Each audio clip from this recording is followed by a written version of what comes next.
Hammaga salom. Bugun biz videoyimizda Free Fire'ga tekin kiyim, ya'ni epic kiyimlarni olishtirganamiz tekinga.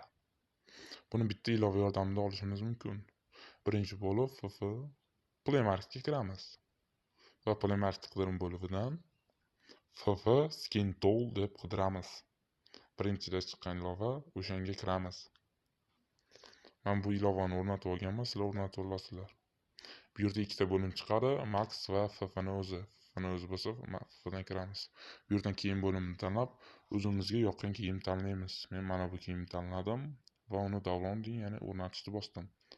Qisqacha reklama chiqadi. Va Free Fire'ga kiramiz.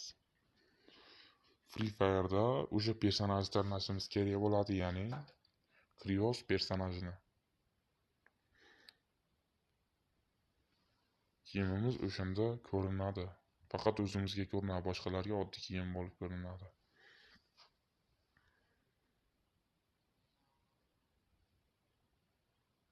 Mana Free Fire'ga ham kirib oldik va personaj bo'limiga o'tib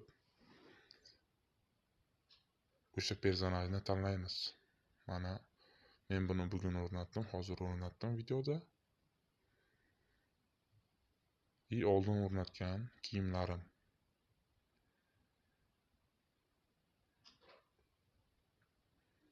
Video yoqqan bo'lsa, like va obuna bosib keting.